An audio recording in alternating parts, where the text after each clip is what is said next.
Magandang buhay! Term 1, Balanced Education 8, Week 6, Session 1. Wastong pagtungon sa pangangailangan ng kapwa.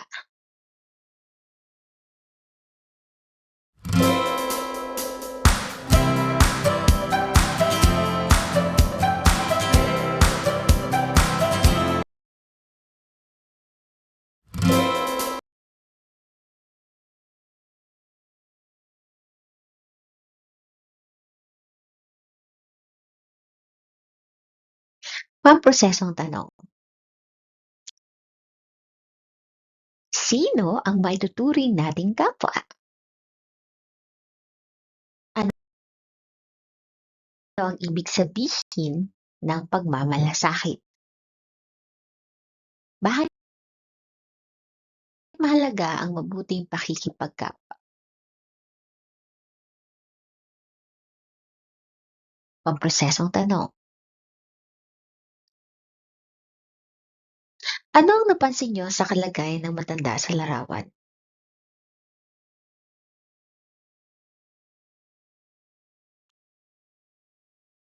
Ano kaya ang kailangan niya sa sitwasyong ito?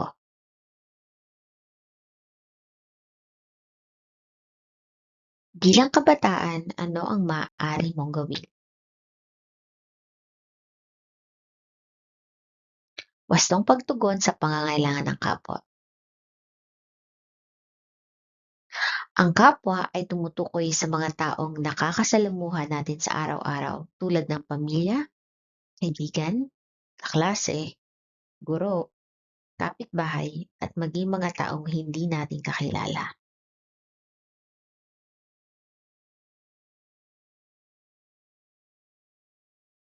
Bilang tao, hindi tayo nabubuhay para lamang sa ating sarili.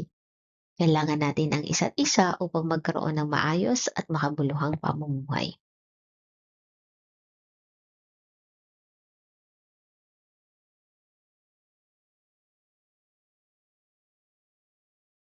Ang pagiging sensitibo ay ang kakayahang makapansin at makaramdam sa kalagayan ng iba. Hindi lahat ng nangangailangan ay direktang humihingi ng tulong.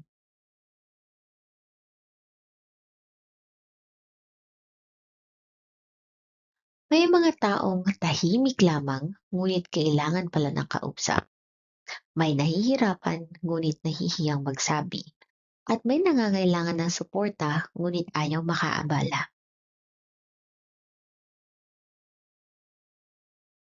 Ang wastong pagtugon ay ang pagbibigay ng tulong na angkop sa sitwasyon. Hindi sapat na tumulong lamang. Mahalagang ang paraan ng pagtulong ay magalang, makatao, at hindi nakakasakit ng damdamin. Halimbawa, kung may kaklaseng nahihirapan sa gawain, mas mabuting lapitan siya at magtanong kung kailangan niya ng tulong kaysa pagtawanan siya o ipahiya.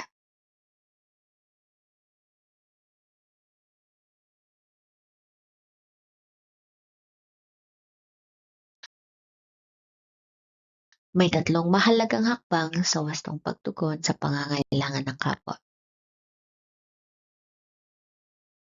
Una, makapansin. Alamin ang kalagayan ng kapwa. Ikalawa, makiunawa. Isipin ang kanyang nararamdaman at tunay na pangangailangan. At ikatlo, kumilos ng wasto. Magbigay ng tulong sa paraang magalang at angkop.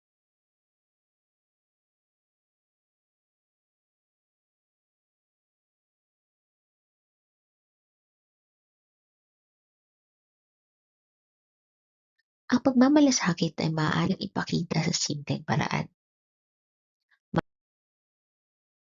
Maaaring ito ay pakikinig sa kaibigan, pagtulong sa gawaing bahay, pag-alalay sa matanda, pagsama sa bagong kaklase, o pagbibigay ng mabuting salita sa taong nalulungkot. Ang mahalaga ay ang kilos ay nagmumula sa tunay na pag-unawa at kabutihan. Indibidwal na gawain. Basahin ang bawat sitwasyon, piliin ang titik ng wastong sagot. Maaari mong i-pause ang video sa pagsagot ng quiz na ito.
Repeated title, pangangailangan at wastong tugon. Tanong, paano mo may papakita ang wastong pagtugon sa pangangailangan ng kapwa sa inyong tahanan?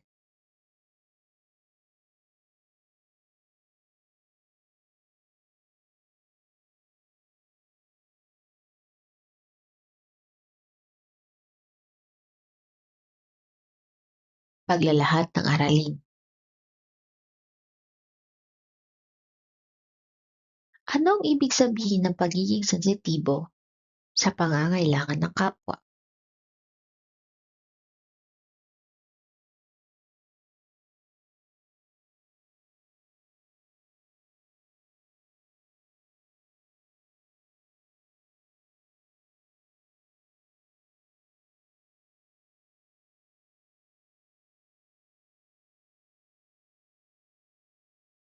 Bakit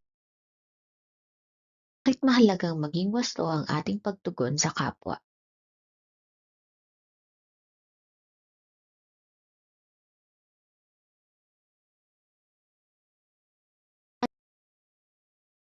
Ano ang dapat tandaan kapag tumutulong sa ibang tao?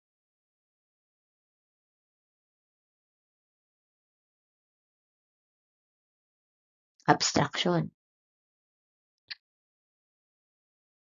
Ang wastong pagtugon sa pangangailangan ng kapwa ay nagsisimula sa pagiging sensitibo, pag-unawa sa kalagayan ng iba at paggawa ng makataong kilos na nagpapakita ng tunay na pagmamalasakit.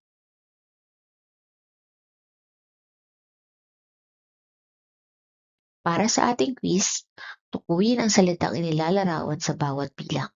Isulat ang sagot sa patlang. Maaari mong i-pause ang video na ito sa iyong pagsagot.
Sagot. Maaari mong i-pause ang video sa pag-check ng iyong mga sagot. Maraming salamat. Hanggang sa muli. Paalam.